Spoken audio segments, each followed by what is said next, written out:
eu sou a Valderez, psicopedagoga e professora de língua portuguesa e inglesa, e hoje eu vou falar um pouco sobre como podemos escrever bem ou escrever melhor. Você já precisou escrever alguns textos, não é mesmo? Uma redação para a escola, para o vestibular, para uma vaga de emprego, um concurso, ou porque você simplesmente gosta de registrar suas ideias, seus pensamentos, quem sabe pequenos contos, histórias em quadrinhos, por que não? Mas é aí que algumas vezes as dúvidas aparecem. Nossa língua portuguesa é muito rica e, por essa razão, parece muito complexa. Mas penso que a beleza está justamente aí. Bem, no que se refere ao processo de escrita, é necessário estar atento a várias questões. Por exemplo, se lhe derem um tema, uma proposta a ser desenvolvida, você deve ter muita atenção e não sair do tema, não perder o foco. Sua escrita deve ser clara, objetiva, bem desenvolvida. O texto precisa ter fluidez, coesão. O que é coesão? Coerência de pensamento, que faz com que o texto fique claro e compreensível. Você também não pode se descuidar da pontuação, das vírgulas, ponto e vírgula, etc. Porque isso também interfere na mensagem do texto. E sua letra? Se sua letra for daquelas que às vezes as pessoas têm dificuldade em entender, é preciso um cuidado maior, escrever com letra legível. Muito cuidado com a linguagem informal ou coloquial, pois o uso de gírias pode empobrecer o texto, a não ser, é claro, que a gíria esteja relacionada ao tema, né? É preciso também saber que tipo de texto está sendo exigido. É um texto narrativo? É um texto dissertativo? Por exemplo, um texto dissertativo argumentativo, como já bem diz o nome, pede tema, argumentos. Já se for um texto narrativo, irá pedir personagens. Enfim, vai depender do que está sendo solicitado. Qual é o tipo de texto, né? Muita atenção com a ortografia, com a escrita das palavras. Às vezes o texto está indo muito bem, mas se aparece um erro de ortografia, isso desvaloriza muito o trabalho. E hoje, com o uso do corretor automático, cada vez mais as pessoas ficam desatentas à maneira correta de escrever. Por isso que eu sempre falo da importância de se ler bastante e leitura de qualidade. Quem lê muito, escreve bem, tá? Então eu vou apresentar alguns erros comuns, como corrigi-los para auxiliar a sua escrita. Você pode anotar aqueles que têm mais dificuldade, né, em lembrar. Então vamos lá, eu vou começar com o uso dos porquês. O uso dos porquês ainda gera algumas dúvidas, mas não é nada complicado, é mais uma questão de atenção. O porquê separado e sem acento. Todo mundo sabe que em se tratando de uma pergunta e ele estiver no início da frase, será separado e sem acento. Então vamos olhar o exemplo. Por que você não me contou o que aconteceu? Separado, sem acento. Mas também é possível em outras situações. Então, vamos ler a outra frase. Não sei por que não lhe contei. Então, esse porquê também é separado sem acento, porque traz o sentido de por qual motivo. Outra situação. Os países por que passamos eram do mesmo continente. Os países pelos quais passamos, né? Então, também nesse sentido, o porquê aparece separado e sem acento.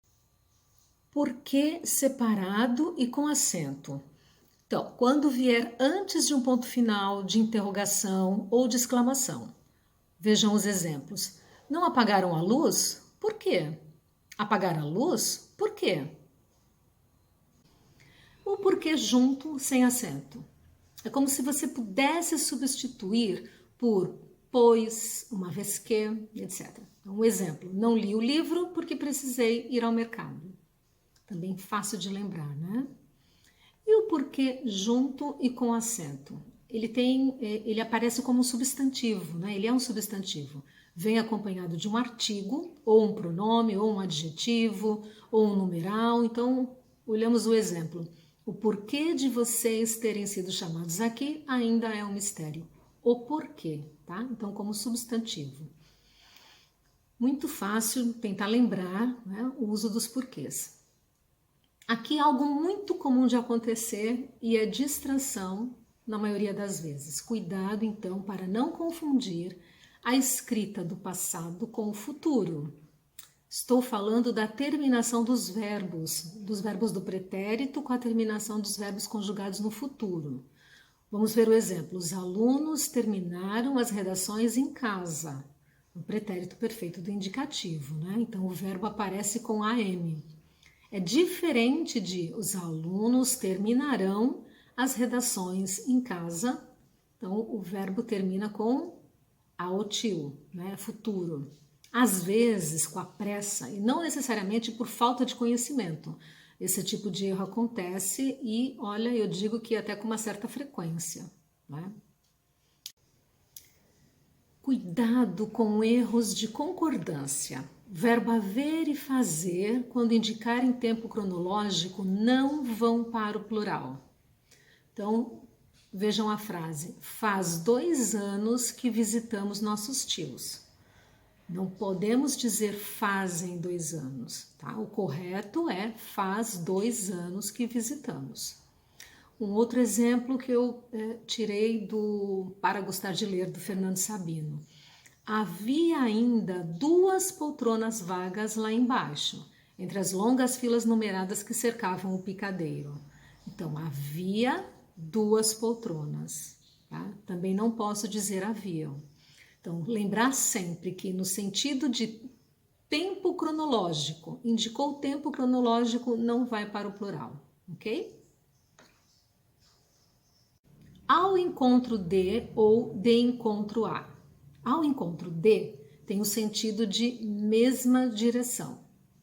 De encontro a significa direção contrária.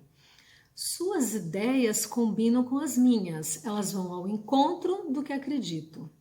A decisão do chefe foi de encontro às reivindicações dos funcionários, foi oposta ao que eles queriam. Tá? Então, muito cuidado, porque ao trocar, você está mudando totalmente o significado da sua frase. Cuidado para não confundir. E o senão junto e o senão separado. Se não fizer a redação, terá sua nota anulada. Então, impõe uma condição. Esse se não é separado. Devo ler muito, senão não serei aprovado. No sentido de caso contrário, né? Então esse senão, ele é junto. Um outro exemplo, se não chover, irei à praia, tá? Se não chover, condição. Esse se não é separado. E quando temos esse caso, entre mim e você ou entre eu e você?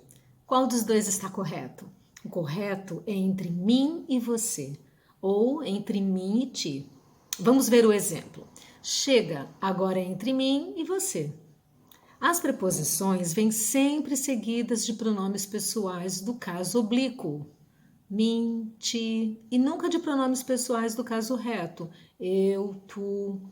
Isso significa que não é correto dizer entre eu e você. Então, muito cuidado na hora de escrever ou na hora de falar. Meio ou meia. Meio significa um pouco. Ela estava meio triste, ela estava um pouco triste. Vai chover e a janela ficou meio aberta, ficou um pouco aberta. Tá? Meia é o mesmo que metade. E como é um número fracionário, varia conforme o termo a que se refere. Então, o correto é você dizer meio-dia e meia. Porque meio concorda com dia e meia concorda com hora. E agora, perca ou perda? Por que fazer confusão com essas duas palavras? Vamos lá. Perca é uma forma de conjugar o verbo perder. Perda é um substantivo que é o contrário de ganho. Não perca tempo, comece a ler o livro já. Ler não é perda de tempo, tá? Também fácil de entender, então precisamos usá-lo de maneira correta. Embaixo ou embaixo separado?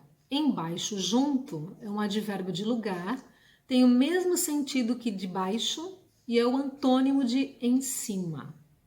Então, exemplo, o gato está embaixo da mesa, junto. As crianças estão nos esperando lá embaixo, esse embaixo, junto. E o separado, embaixo, ele é um adjetivo, ou seja, é usado para indicar algo em altura inferior. Só ouço música em baixo volume. E você? Tá? E agora, para eu ou para mim? Sempre que houver um verbo no infinitivo, com essa ordem, deverá ser usado eu. É fácil lembrar. Para mais eu mais o verbo no infinitivo. Então, esse pacote é para eu levar. Essa redação é para eu fazer. Tá? Também muito tranquilo, é só não esquecer. Mal com U e mal com L. Mal com L pode ser um substantivo ou um advérbio. Ela estava brava e mal olhou para ele, como um advérbio. Não devemos praticar o mal, devemos praticar o bem, aqui como substantivo. E mal com U? É um adjetivo, antônimo de bom. Olhem o exemplo. Evite maus pensamentos, pense somente em coisas boas. Então, para não confundir, lembrar que o contrário de mal com L é bem e mal com U é bom, ok?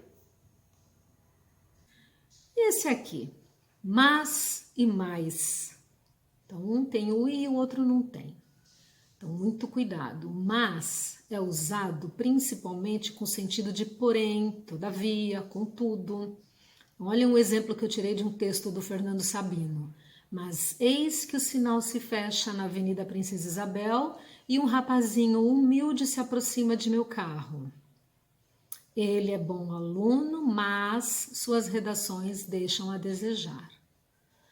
Agora, o mais que você põe i indica principalmente o aumento da quantidade e é o contrário de menos. Ela é a aluna mais dedicada da sala. 2 mais 2 são 4. Quem não sabe disso? Tá? Então, muito cuidado com esse erro. Esse você não pode confundir mais, ok? Quando que eu digo obrigado? Quando que eu digo obrigada? Se quem agradece é do sexo masculino, deve usar obrigado. Se quem agradece é do sexo feminino, deve usar obrigada. Obrigado, disse o aluno. Obrigada, disse a aluna. Espero ter ajudado e principalmente incentivado a sua leitura e a sua escrita. Um abraço e até a próxima oportunidade.